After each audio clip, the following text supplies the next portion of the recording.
The Mystery of Miner's Mouth. Back in the day, the Atlantic Coastline Railroad tried to build a tunnel through the mountain, but it didn't work.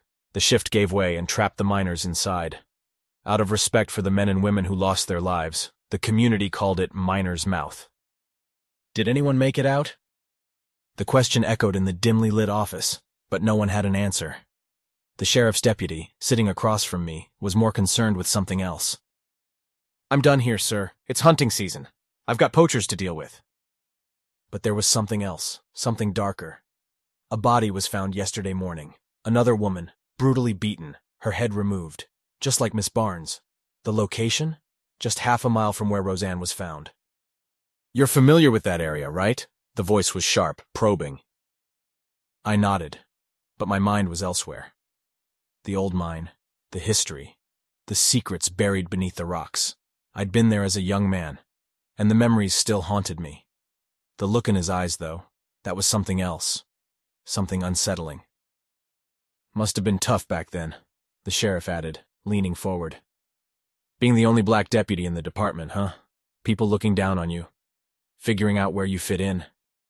I felt my fists clench. He was baiting me, trying to get a reaction.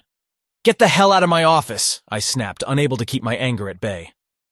But the sheriff didn't back down. "Oh, you want to hit me? Is that what you did to her? Is that why she pissed you off? You lost it on her, didn't you?" I stood up, my chair scraping back with a loud screech. "That's enough," I growled.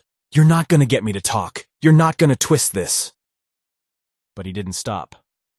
"What happens when people don't give Sheriff Jeffries the respect he deserves?" His voice dropped to a low, threatening growl. "Better lawyer up, son." I walked out, not saying another word. The air was thick with tension, but outside, there was something even worse waiting for me. The night was heavy with the sounds of the forest, strange noises echoing in the distance. It was unsettling, like something was watching. "They're staring at me," she whispered. I turned to look. Her eyes were wide, but her face was pale, fear-stricken. I knew exactly what she meant. I could feel it too. The eyes, watching from the shadows. It was the same feeling I had the night of the Barnes case. I'd been driving down the mountain when I had to slam on the brakes. There she was, standing in the middle of the road. She didn't seem human. It was like an animal, something not meant for this world. It stared at me for the longest time, then just disappeared into the dark. I didn't know what to do. I sat in my car for nearly an hour, frozen. "I abandoned her," I muttered to myself, the weight of those words crashing down. I couldn't shake it. "I abandoned that woman," I said again, my voice thick with regret. The sheriff was there again, but this time his tone softened. "Every morning you go out there, put your life on the line. You're a good man. Nothing's going to change that." But I wasn't sure anymore. I thought I was doing the right thing, keeping the peace. But that night changed everything.